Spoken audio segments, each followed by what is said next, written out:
with the next. I hear Ebuka the arrangement. And I'm live with Akachaam. Yes, so no man and Abu says, "Open a Mbo branch." No, Rim. Ukwiji Biaki Jina come. And I know they are nature, and I know we are nature. I drop your name, we are nature. Makana Fabian and I know we are not able.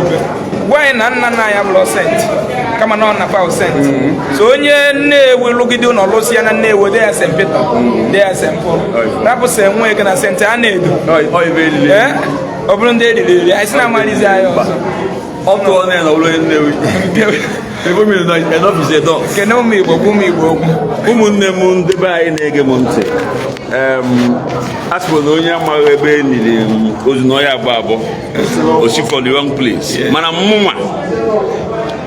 As I have a mass, I will command the MOD. I will monitor the CB. Oh, everyone Angel, because of the way I want things right. Before you know it, a memonisi or block rosary or choir, assistant choir master. So, Ife Melu, when I was 17 years, now 1997, exactly the same thing, that 14th of January 2026. I will start with what happened when I was 17. Father, na why unye mmadụ na adumma ogbasaham, it's not my problem. No na ebe selo kubu. Why abazi fozi mba na menu yes father. We are if for father na do no akwụrụ ọtọ m. Kita ndị mmadụ ada do atu na mmadụ mmadụ ka ha no no white. Eh so why ọzọ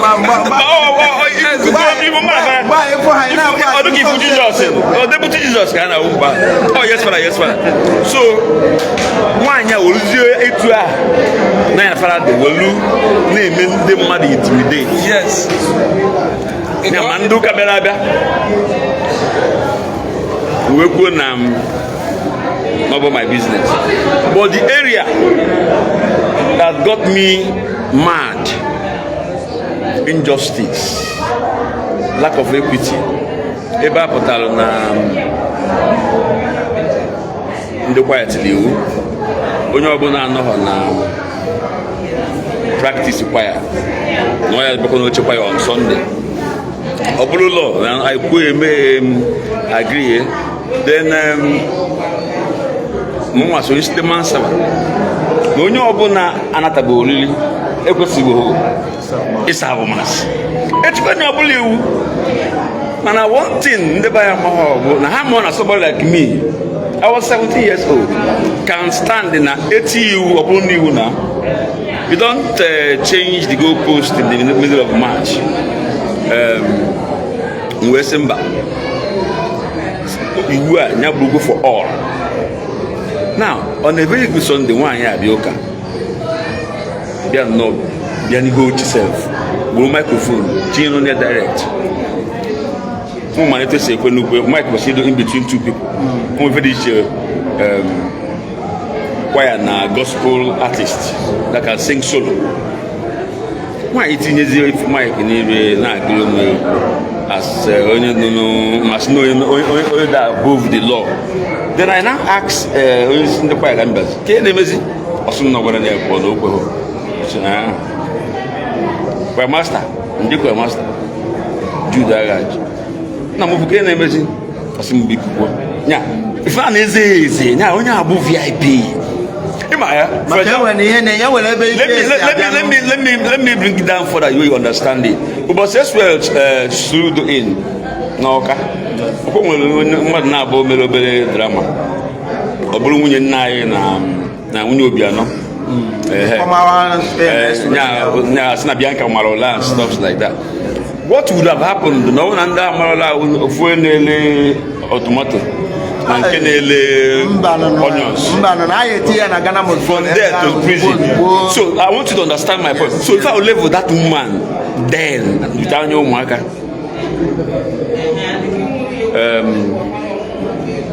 wine where question labor and what happened now. No one for name no hanachi. Opo made now Mbaka no malana.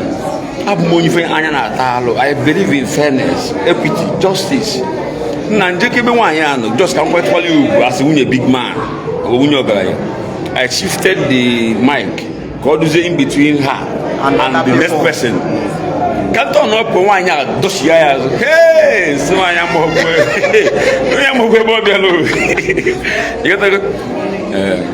happen calf at Akakanaga. Can't only buy Mbaka Agupeguna. The same thing continues. You know what I did? Enjoy the bath. Low with microphone. Only may expect no can make I just said to me before. People wire. Oh, this fancy stuff, not new mic. Those fancy foam. Yes. Why not make all drag and will you check all my lipstick? Will the microphone Ghana Zoche? See, make the sky break, make I see. Meanwhile, Father, I don't know what about now. Father Gringo is there. Oh, you know, I have to mention. Father Gringo is there because he was the parish priest of St. John. Now, everywhere, only one I was a shock title. Oh, young man will keep me back. About so, another. That's Saturday, next week. Now, but the set up because what the woman last born being a friend at there almost every day. Now, I don't know what they go why the masses going on. They don't know to make the put Father, as happy. Now, when first you happy, only on that and the Maranyalo. Mogu Mazimo, me and her training at all. They just, as you make like junior, please, good divide. Much better. So, Makanabo, where they put him on a Saturday. After that Sunday, naturally, so Samban, not a good assembly. As a matter of one, this is the phone set up. Okay. Kabosali, say, Upon your book, just said that. Macron ada bukan ini nota, no yang ada bukan only. Okay. So when you get move, the band go no continue. Can you job once? The next day, nyapo mata working as usual.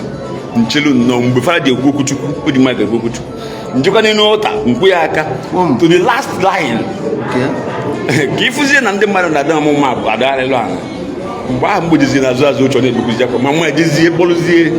Don't say about at the end of service. What do you call that? Okay. It didn't end there. Ukaka Basazel. Come by to my mom. The woman was St. James. No problem, na quite last Sunday. Look at this very Sunday, where to come when I need water. Utiaka. Moya chum no tin no noka. Hey, Munichaka mean, why didn't market? Munichaka, okay. Say na Pope. There was Pope John Paul II. Say na Pope John Paul. Then you go come here for one year Magda. Okay. Man no help you. No good. Odoba. Next Sunday, Abuze was Sakalak. Family if not in 3 weeks. That very Sunday, Adanoka. Mana on a Saturday, Tuesday or before that Sunday self. My father will tell him letter from Igbo, from St. John's Uluago. From now till from now to some time, no not suspending between Noka.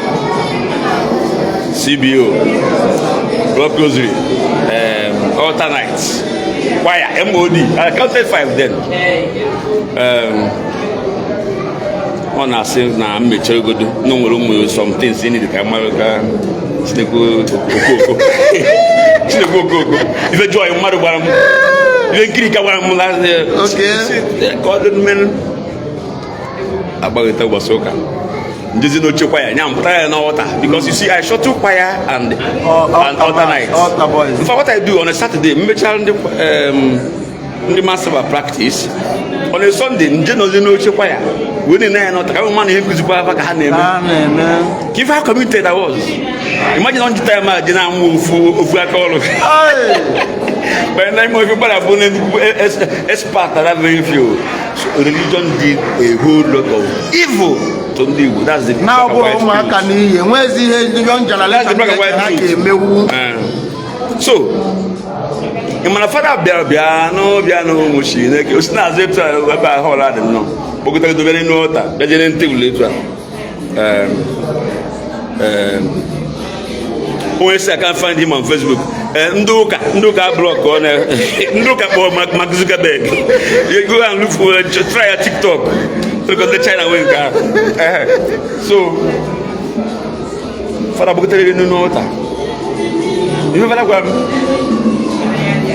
mba ọ gwa ọ kpọrọ the prime master Judah Raj si anya pụọ nyakwa James ka ọ si n'ochekwa ya pụọ ka o wee ka ụka metụ ya fara bịachazi nri n'ụta na ka emezie n'afọ na nwa na mmụọ nsọ n'afọ na emeghe na James niile si n'ochekwa ya pụọ ka mba n'oche ndị general ka o wee ka ụka. I was 17 years old. Very powerful. Jude bịakwa mee sị na ogobe na-eje Jude agha anwụgo but Josiah Enuma Enutrako maka onye ndị nnewi na-anụme nnekwu Enutrako is still alive so you can go and verify.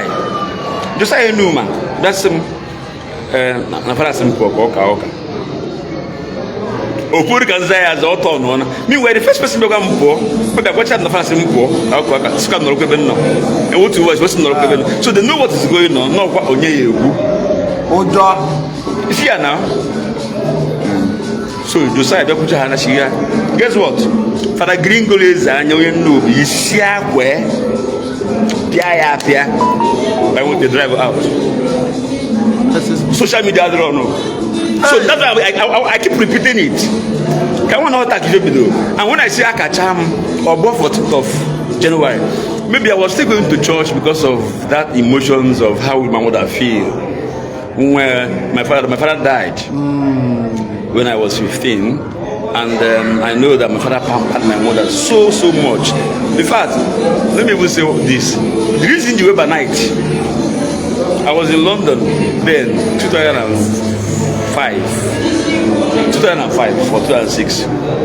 My mom were every evening, or at least once in 2 days. I was not going to meet tonight. Same na mom could give me and it happens to be the same woman. What you need to go now if I didn't have to then. Now, and I passed a meeting night. St. John. When I was there, because the motor young adro, no butelie. A night Igbo, we were on our because they are from the same village now. No, no, we born okay. My mom now have to wear her full gari as a noble lady in the night to go talon way by your color. Then either a little new gate be the woman. That's why I joined night. Let me say it black and white. That's why I joined night. So that I think I was like a blue mom. Everyone on the night when we do. Let me conclude this way I was saying. I now have to gather people. Why? Now Bible ya gbala na onye bula bụ ofuma. No bele ngula abua. Say na ka ka rifa ka mas. No bụ na I can so soka. Don't worry, no soka ka ya no ka lebu ebele once. Manabo zabu of mabuzi o ta yustu. Sangwa ofu ekele zi bia nya yo nu. Okay. Woman, that day you see people celebrating. Now, okay, or the first case nobody Catholic church. Excitement, it was different, it was fun. About Soka, I didn't end there. Remember, I was 17 years old. Follow up to Mado 50. Signature is to got protest na Onitsha. After I got for Ejike Mbaka, he was the Archbishop. And people came out. Then they man with a Mado 6. And then they sit and go. I checked a bus now. Move the placards. Move the evidence na placards. Save us, Bishop. Save us. I don't even know. Most stuff like that. I be called Ejike. Na Batahana Basilica, Onitsha. Na ndema neje fuga Bible. Na I go to see mother for Bible. With that, it became easy for us to see Bishop because luckily for us, the then secretary to Ejike Mbaka, Professor Christopher Ejizu, you know. So either I've been and get first before seeing the bishop, or we're going to petitions against the priest and something related to the open friendship with a certain lady. As the leader of protest, I should pick one more person. Bishop through his office, maybe like Ejike Obi. They are both late. Both that KGC and the Obi Bishop are both late. So Obi Funa will nature and the most if I want to get. However, I never like see what he can do. Now let me tell you, the white Catholic Church is more diabolic than APC. Than any political party, that the worst political party can never think of. I never go. Now Bishop now wants to either to transfer the priest or send him to study wherever. Then being that the priest will parish priest and not on Igbo St. John, you may to see them a company. You will very post to America. Because we couldn't try to take on. We come here to Nam. For the post, they want to keep us on the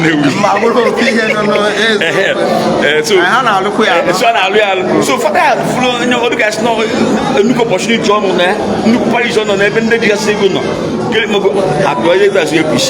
now come up with the idea. Kabia got my mom go lecture to come and apologize that what happened. And how I challenged the priest was all handwork of Satan. I remember that no priest be at my house. Park a moto, you know my mom bank at I'm literally for moto, but I went for. Then for that Tuesday priest I better work. My mother did not that was nice. My mother had been nice, yes. When the team man on abo, what was the team man on for? I was 70 years, man, which people on that quack there. Or instead it was in James, one Jamie. Blind because I go become between that Tuesday to Friday, but you have to come on, you go time something. Yeah, and if not, you say, I'm not uncomfortable. Like, I've made you, for example, you go time if you talk about your mom now, I say, happy, no one go to that's okay, one year. This Greek gift, I will see where it will lead us to. No, I didn't also make her understand that on a Friday. A day to the meeting. Meeting was Saturday. No, then we're not. I won't go there now. I can under on each other. But we call that we call that Central Church then. So my mother now called me on a Friday evening. Same now. You couldn't meet in a Central Church. No, my family was here. Now, Obuno Biefuna, now you go where now, you said, oh, man, the stubborn, in fact, my room bar. Biefuna, fine. No only for that he can stay back. However, that he will send his own priest in the meeting who will represent him. Because can you want more alive or no? If Mbemo is the bishop, I wasn't the natural say go now. That day. Mom sim na I gaga the meeting. Ebecha ha na ekpere mbido msebula na ozugbo. Go na ndo sorry. Ma mpalele bishop father manke challenge me ga protest na na go na call egonsu. And my mother na do this thing. I don't hate him. But maybe because he was a knight, she needs to protect the church as well. And however, that mentality of na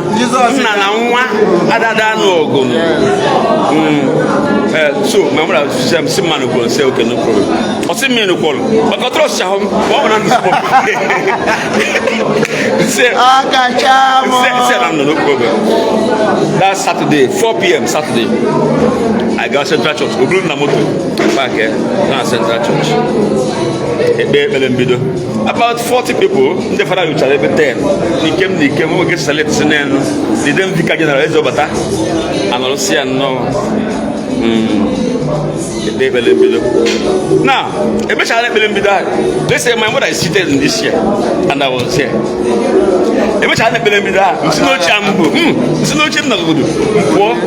Then at about 6 or 5, yeah, gap. My mother is going so good. Oh my God, so good. So, better than a banana. We are not banana. And I mean, expect a script to Angel come ask that amen. Washington. Shamelessly, after about 5-7 minutes, one of the priests said, "Hey, James, when I people look, if how people manipulate people, I was 17 years old." He said, make us something. I said,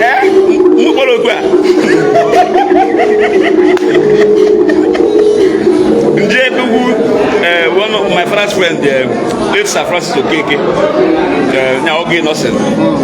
They say, "Nah, I couldn't make. I want to go to and one."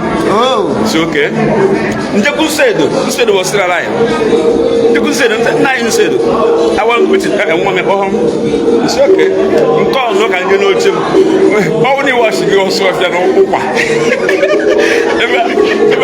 In fact, I have a testimony. So you can get on him.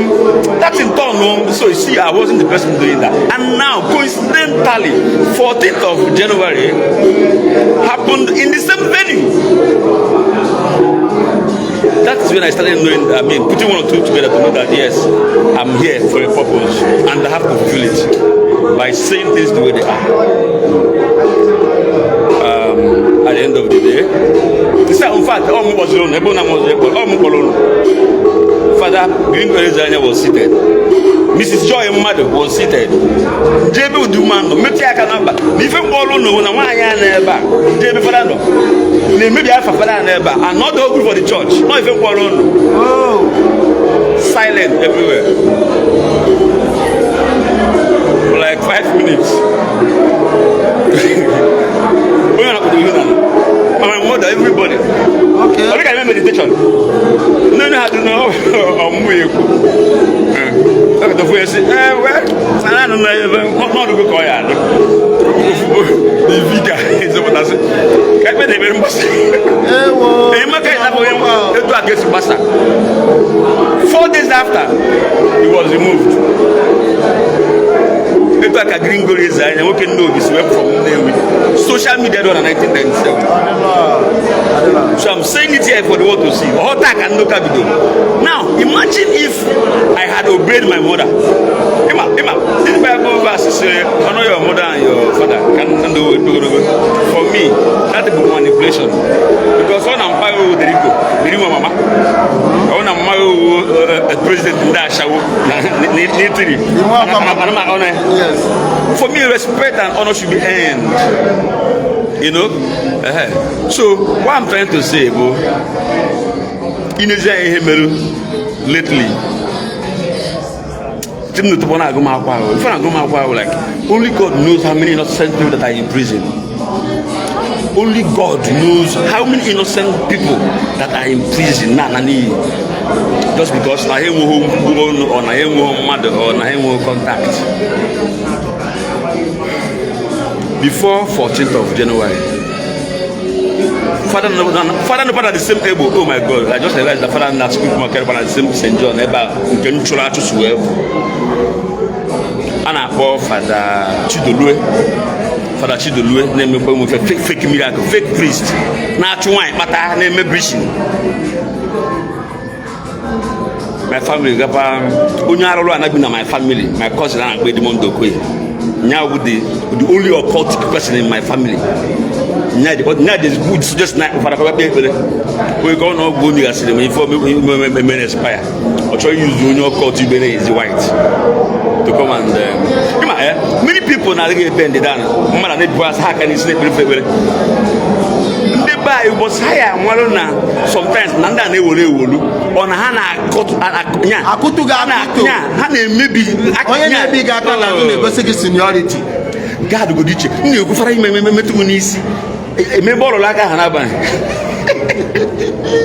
Not all of them. When they elile ya mo na-eli kanụkwa ka ya si na ha bụ nwa atụrụ afọ mana if only our people we got to know na it's all about business. America jide n'aka maka oya podomuzi.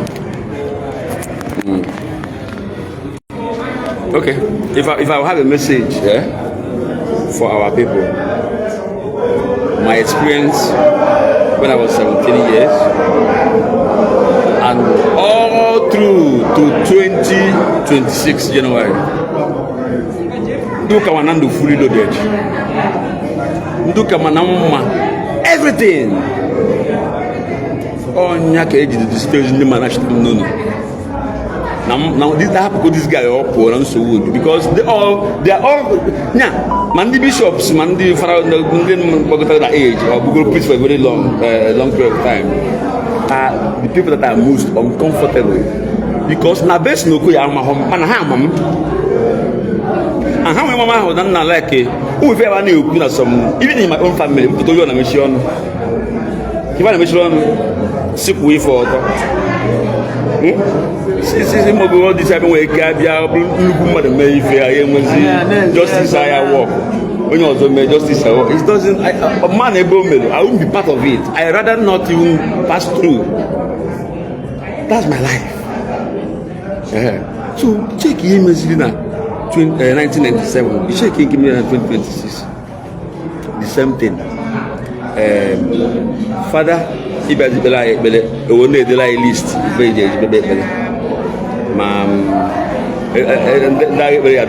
each of them 30,000. You do 100,000. They go fuel or 30,000. But in all, it's about 500 something thousand. This is my family. Father, which are who my if I hear you know, but so I get the family. That's a family issue. You are used to. Everybody that see that, it never do. I want to answer.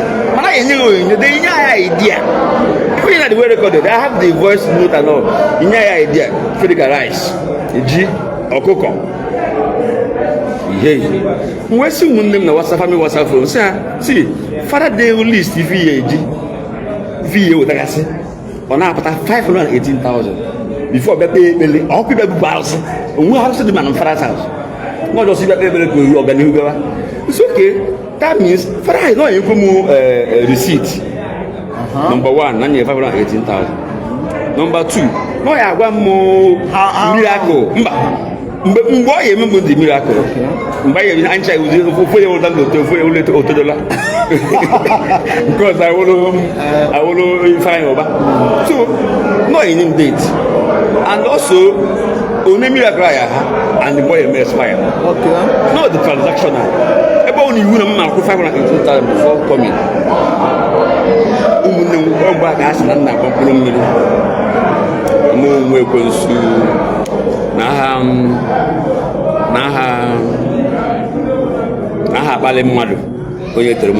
Touch not my anointed and do my prophet no harm. Actually, government and church both dinner love me and protect me, I protect you. Yes. Well, have you asked yourself why you buy a book with the Miss Warren? Okay. What do you want? What are you doing for? Okay. Let me say this to camera. Every community, from councillor, we learn a president.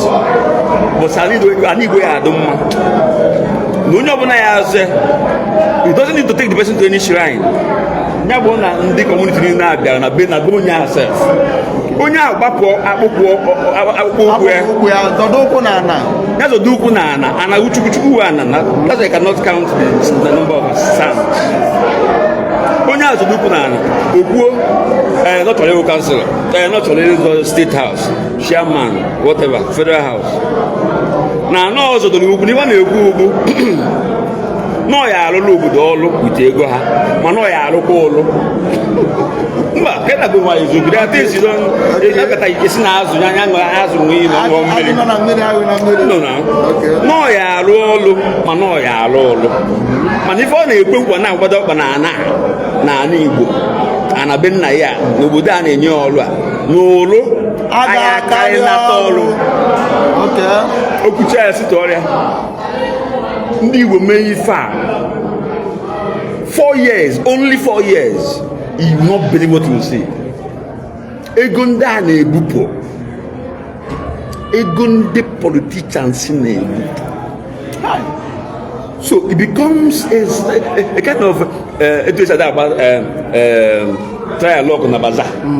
Nya onye ọdayale Imane setụrụ goge. Ọdayale yes. After 4 years, about onye ọdayale. That is what is going on, and nobody saying anything. Maka ndị ụka ha carry dey push against it. Abalị ha na-enwe nnukwu ha na-enwe settlement. Onye kpatara na he compares himself to those people are political leaders. I will touch not my anointed and do my prophet no harm. Before you do not judge. Then you represent Doka, also pray for your leaders. Okay. I work in Nigerian on Kewu. Onye dikenine, onye debere. Funny now, if I lalo, the thing is, Uboso Buna will identify that our problem is the religion, not government. How religion? Because religion find one. I want to Doka. By the time we will now, the other time, I'm a Corpus Christi. The Catholic Church, people can say Akunilo, Jesus Beze, and any corner by Jesus Beze. The whole street, this is only one denomination. Okay. Only one Catholic Church. What if Anglican, Methodist, Presbyterian, Christ Embassy, Redeemed, Mando Menana, Mando, only one Apuko in a line. I do government house. Protect my brother. I do government house. Yes. And the funding man just steady power. Nigeria is 6 months. But why can't they come out? Come on, let me tell you something. Our people, before you tell me and all fear. Now, fear of hell. Fear of hell. Okay. That is not in existence. How church made us to believe. Okay. And then fear of government. Do you know, about 3 years you could something. Or cyberbullying. Yes. Yes. Now, what I want to tell you is that both myself, all of us here, people that are viewing me, we are all guilty of what is happening, because anything we allow to be, it becomes tradition. Okay. How you will and all fear of what will happen to me. You know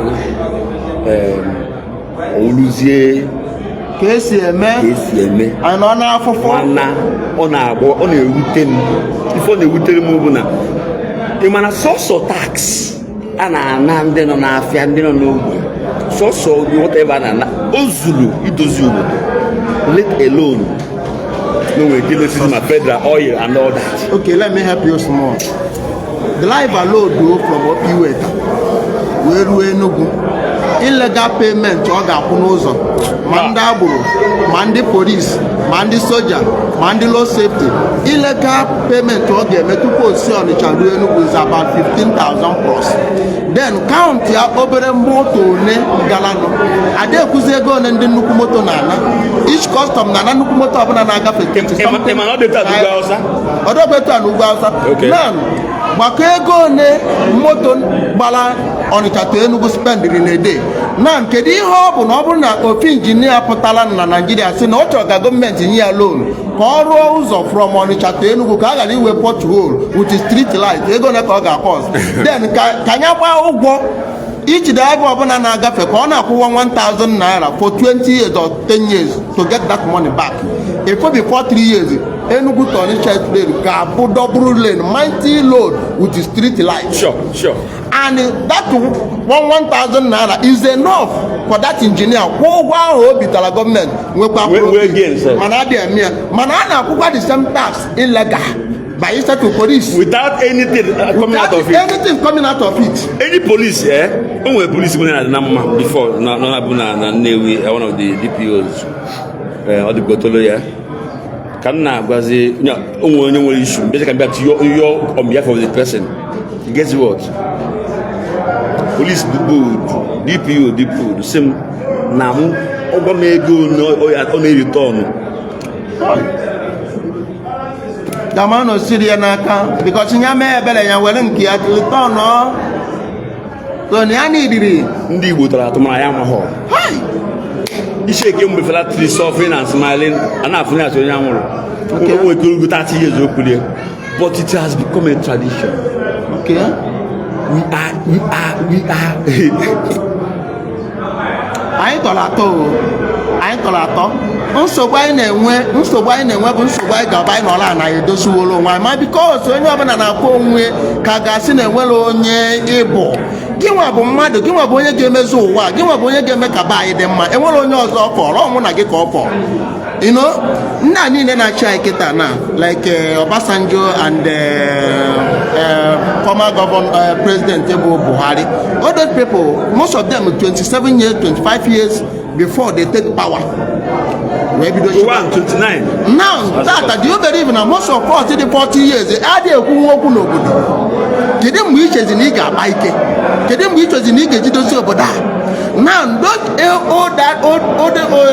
ndị kalụ nka oyibo na-enyezi retirement ka ị na-ene anya na ọha nwa ga-edozi obodo a ị mana normally na onye lụgide ọrụ oyibo dị 60 years asị anya na ma retirement mana tata onye 90 years na-achị mụ na gị anya dị comfortable dị relax na-enwe aṅụrị na-atụ anya ihe ọma ga-eme kedu ihe ọma ga-eme onye mana na age ọ nọ na ya bụ age your own father and your own father adịghị enwezi contribution na meeting ụmụ. The magic we are looking for the magic we are looking for is in our own hands full stop. Anyị nwa ga-emela onwe anyị ya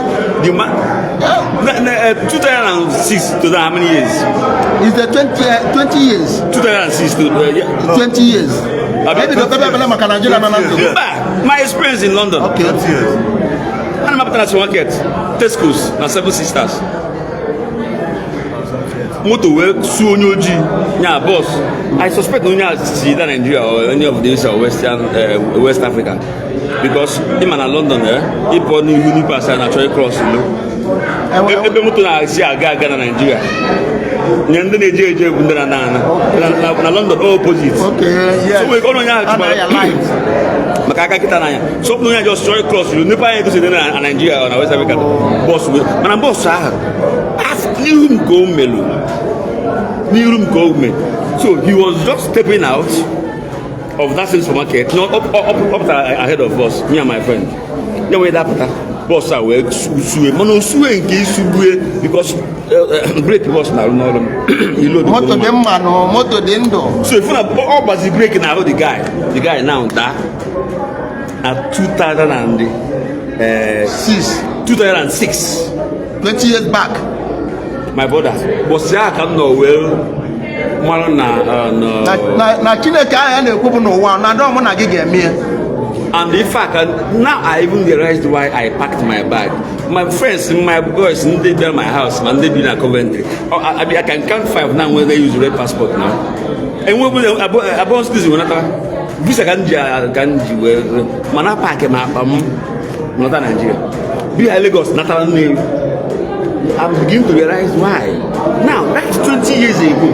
Oh, see that I could to this guy under 45 seconds, not up a minute. Or the guy has seen a motor in the police na has actually say clean white BMW. About 6 master. That's said another. That's said. No, do you know about the now to go high because no one na ndị gbastanụ ozugbo ha blọkụ ilo blọkụ saịdị siren buru na-abịa ọzọ bịata na ọwụla ambulance ife a na-agwa ọ ka bụ in less than 2 minutes siren tụọ down gbam ambulance emeghe bupụta special for gịnị na ebe afọ this guy nọ obere ahụkpụfiọrọnụ ka a na-etirite na ebe ahụ ka a nọkwụ ya dịrị ozugbo all these things was happening so far mgbe njikọwa ụka about 3-4 minutes. Now, do you know the shocker?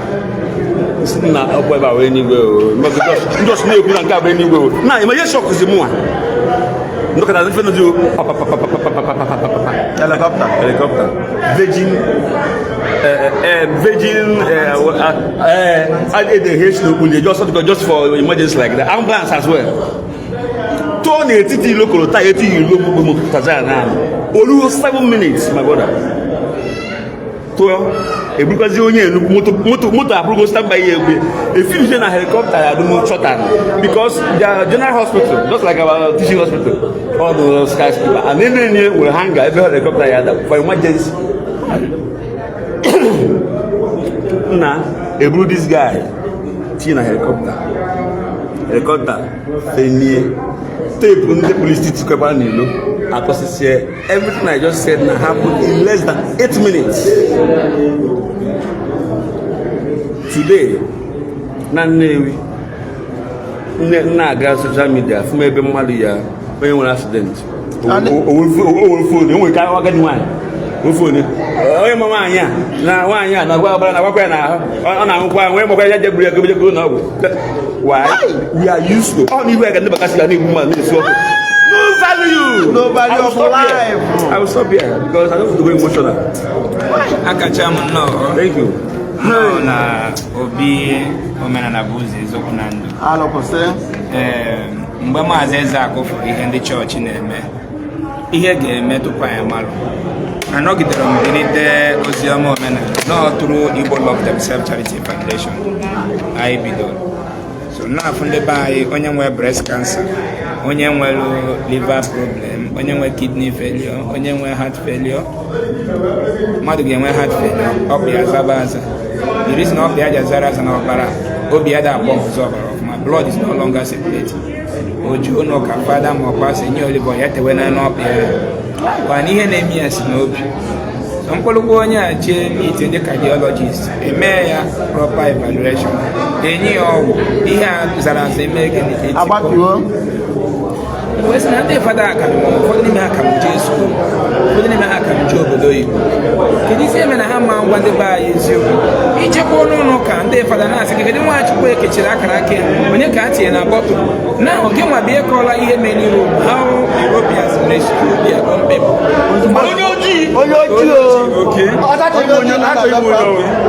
now ka esi rescue onye ojii mana I'm telling you today dịka isi bụ na ome na Nnewi there is no rescue ambulance in Nnewi owned by Nnewi community but Nnewi were one of the most expensive cathedrals today Gbagam na mgbe o meziri onye Nnewi kịta onye Nnewi anọrọ ebe afọ tagide afọ nwego obere ihe a mee ya emekwa ihe ọzọ emebizie ya na ojeze mgbe ya ebujezi ụlọ n'ọzọ dị ndị ọmụka jegba kaadị they don't care ọbara na nwere ka mmanụ ejebe kechi ọbara na-aba asị ije kwụọ n'ụgwọ now mgbe onye Nnewi ekauntara ihe mberede dị otu ahụ now because of na ọ mere encounter then onweghị any government facility to assist on Sunday onye nwe onye ahụ ihe mberede mere jezuo n'ụka fada na-agwazi ya kedu onye a na-eme gị ihe onye ji gị onye kechiri gị onye tie gị na bọtụlụ ọchịcha mere ihe bụ oke kedu onye asị na ezinụlọ ga-ama nkụ mmiri tọgbụ iko wanyị na nwa gị nwere accident n'ọnụ ụlọọgwụ so mgbe fada na-ekwu ihe aghọta nọ na-ekwu maka ọdịmma gị bikos ị ga na-echeta na nwa gị nọ n'ụlọọgwụ na-ebezigharịrị ịmasị na by right na nwa bụ nwa gọọmenti n'ọbụ ọdị nwa gị na ihe a mere bụ ọrụ gọọmenti ikuru ya jewe ụlọ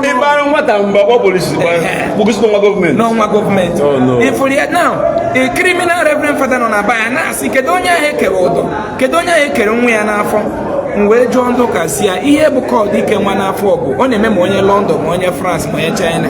Ụmụ nwaanyị dị ime na-enwe ndị na-enwe long cord nwee ndị na-enwe short cord, and long cord a bụ nwatakịrị na-egwu mmiri n'afọ cord a na-emega na-ekokọnata ya na onye ebe anyị ga-eje scan ebe a gwa ya na cord kere nwa ya no need surgery fada ma ọ pasọ gwa ya na ọ bụrụ ihe operation na mmụọ niile kere akọ na-atọ ya nwaanyị eji iche nwa nwunye anya wee kiriketa ihe na omenala bụ ụzọ eziokwu na wee si ndị mmadụ ke na-ede ka nne-ekwu ya wee pụta otu isi tie Akachaam wee pụta kwuo nke m si ya na chọọchị bụ wayo na Jizọs anaghị agwọ ya o wee su mgbe ngwa na Jizọs adịghị agwọ ya osu ma ndị na-asọpọtụ anyị na NGO na Amerịka onye kpọọ masị ma Mathias ochenji eto n'ọkwa onye agụlụzi ma Mathias I'm not gonna support you anymore. You say Jesus doesn't cure. Nsi akada pa kosi mam Chidimma.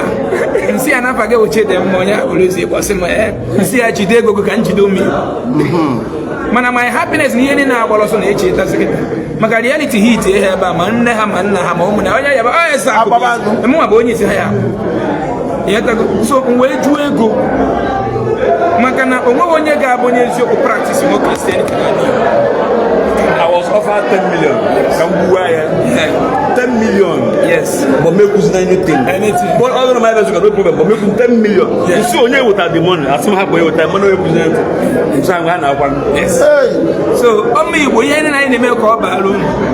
Akachaam na eliju afọ ine anya funo oge gbaka Ezeaku na eliju afọ okwu na eliju afọ ngoni na anyị na-agba anyị jụrụ egwu ụwa maka na anyị fụrụ nọ na ya ka ụnụ dị ndụ mgbe gburugbo na Nnewi bụ onye ya ma sị ya jee n'ezinụlọ dị ụtọ na ọha nwa na-agwọ ya enwere arụsị dị na Nnewi akwara anyị na-agwọ ya ndị Igbo agwaghị na Chineke na-agwọ ya ndị na-agwọ ya medical doctors ndị dọkịta mgbe gboo ka a kpọrọ dibịa ofu mgbọrọgwụ na-agba agwa ka ndị ọcha bịakwa zuru chi ụmụnna anyị nwere talented kpọrọ ha n'obodo yore fine echi anya nụ bịa na-eresi anyị ihe so the orthodox medicine ụwa niile na-eyi why can't you key into it na ya bara kama ihe eju ụlọọgwụ ka eme gị proper diagnosis mara ihe na-eme gị the reason eji rụọ hospital ahụ bụ gịnị ka ihe a na-eprichi ka a na-ekwu ka a na-eme enwere bụ onye butere n'ụlọ ọgwụ a emechi ya lab bụ na ọnkụrụ ya mere ihe na-eme ọ normal sickness na-eme ma mbechi gị nwa bụrụ Reverend Father na-ekiri ya ọmandịrị gị na mma ibe etif because n'oge nwa kwesịrị na-ekwu ihe anyị nwa pastọ na-ekiri m ndị agboro na-akpọ masị m gịnị ka ha ga-eji zụ ụmụ ha they are calling me many of them one of them offered me 5 Sienna mgbe I need a Sienna for ambulance na ọ nọkwa Japan na enwe 18 churches na Nigeria mana ibi Japan when 18 churches with a different name with a different pastor nke na-eme ito up Troy oh my goodness what the pastor them branches pastor na-eme ito up or Troy Mathias 2026 all the year yes of exposure just malo owo ye melon nkosa owo ife melon this aja ni Igbo na-ewezi iwe yo na-ewezi iwe no ọbara ya bụ ndị nna anyị gwara anyị na obi echina ọkwa anyị na-azị obi echina na ndị ụka bịazie emewezi ka obi anyị na-echi na-eprezentịrị anyị Jizọs na-agwa na Jizọs na-enye viseji eji obodo ibe ife obi ya na-echi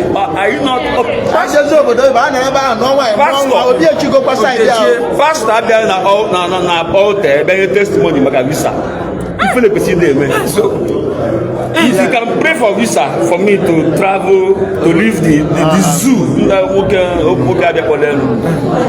but don't to pray for the zoo to become like abroad. Which God answered if na visa documents i wee jụzie na ha Akachaam si ya God anyere onye Nnewi visa ka o jee biri na London for 10 years why can't the same God inye onye London visa ka ọ bịa biri n'ụrụ agụ maka na asị na aka anyị onye iti mgbe onye Igbo esekpara na mechie anya na-akụ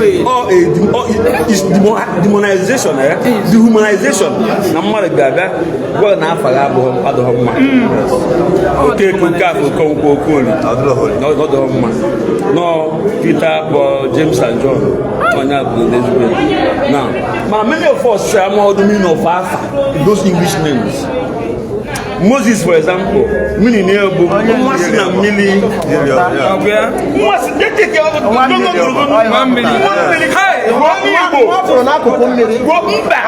Once in a million. One natal for Matthew Dirty from water. Oh, dirty from water. That is the meaning. Check your Google. But that's the meaning. James Louis Akachaam. Moses meaning once in a million. Now, when you buy yes, you have this day. When you buy now, my father, I'm allowed to baptism, almost a million. Yes, then both the father or the woman, Hannibal, Ayakatana, Mama, I go to the senior Moses. Agnes,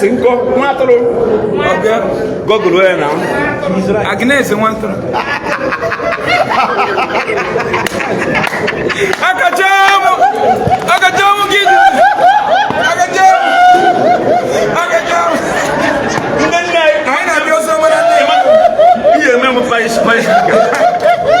the Monday night as Agnes. The Monday night as Agnes. As a matter because now I'm wicked and waffle. The buy now, but some ruin at that waffle. Manefona, okay, cook for Kunku, half or Kumo. On the way as a Monday, Friday. Okay, guy is back.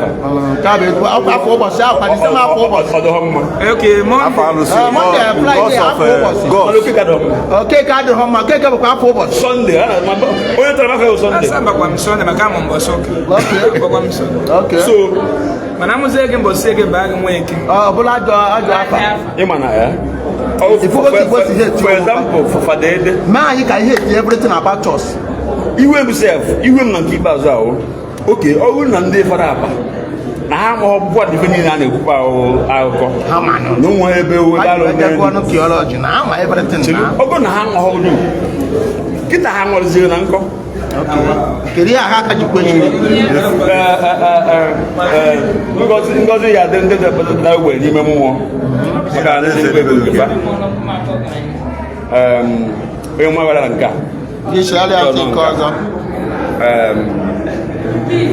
Ngozi adoro ndị afọ ma kwelu ewu nu na atoro ba ofeke ka gba no di ri ko ko na ba na ya gonu kele ko si o na mo na mo na the apostle go get Jesus ma mu ya Thomas e gosi na anya aye me mgbako if not onye ụka mara ihe kwesị isi na ya be believer believer bụ onye ofoko ihe ọbụla ị kọrọ ọkwele without verify.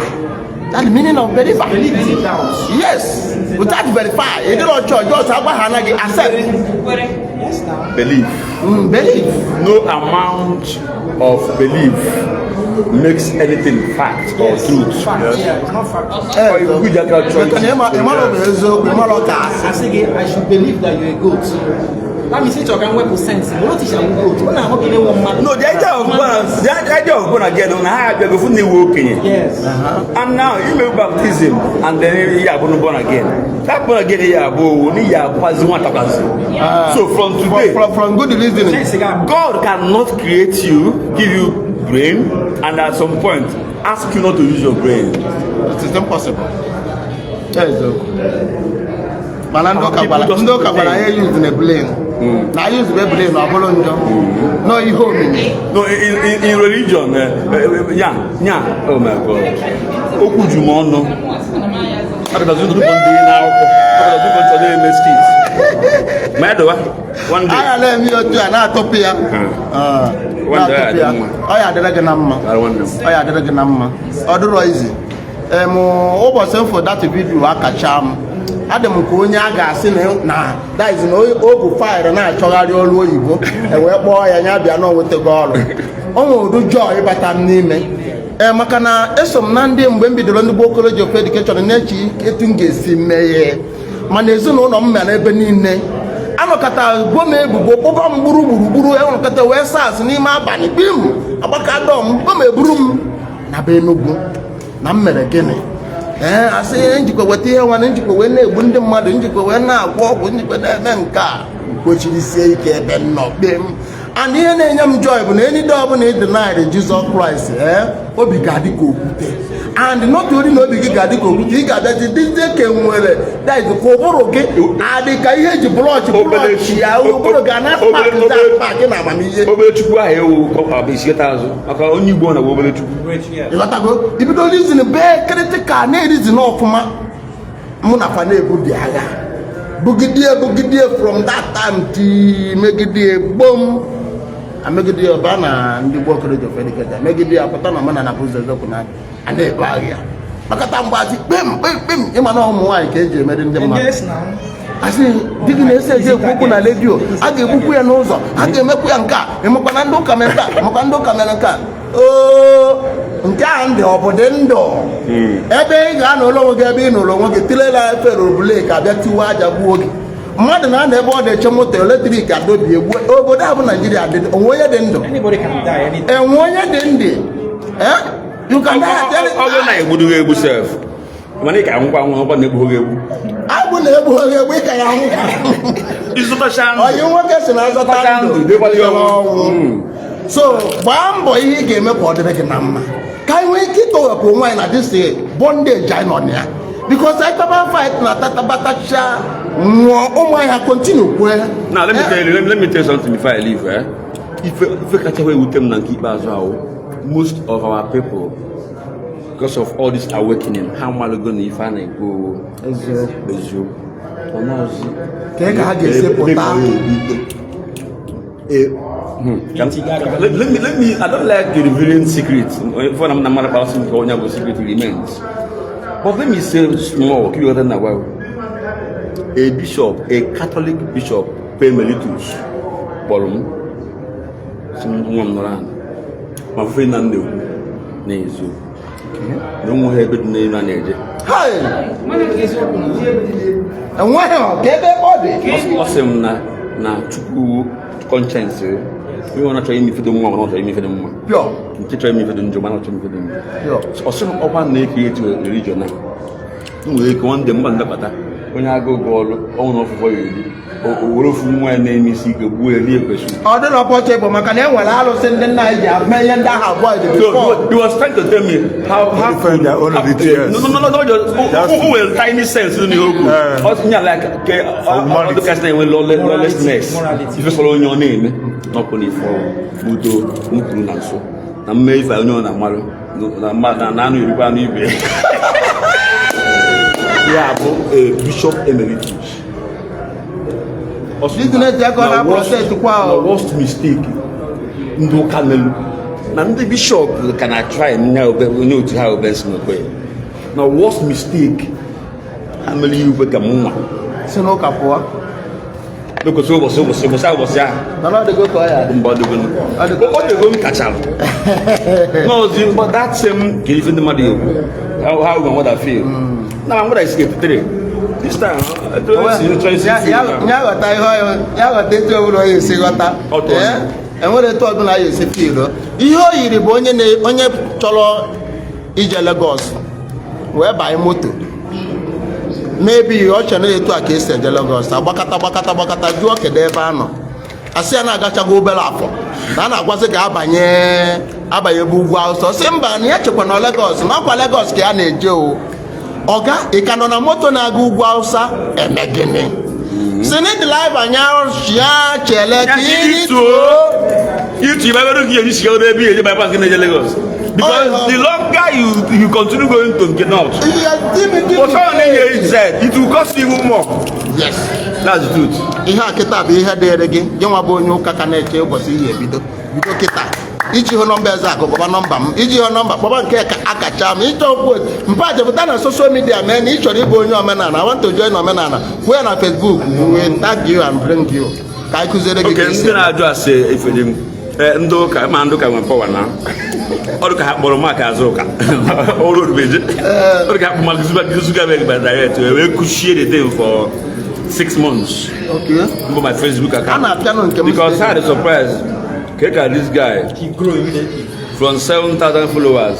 Okay. In 12 days, I got 42,000 followers. Hey. They were most uncomfortable because the worst of all, just like Ejike Mbaka, no with evidence. Okay. No, in fact, I have to save all my evidence now in a cloud. I have to have phone, the group was I love one of them. So, Onya can educate the thing. So, man, I'm on TikTok with I'm a video on TikTok. James Louis Akachaam or something. So I'm on TikTok, but I'm even on Facebook. James Louis Akachaam na TikTok and then YouTube. And YouTube. But ida Akachaam a ga-enyere gị aka. Ida Akachaam adịrọzi ịbụa. Oh, kwuo ya bụ Akachaam m na worldwide. So ọ ya adịrị gị mma my brother.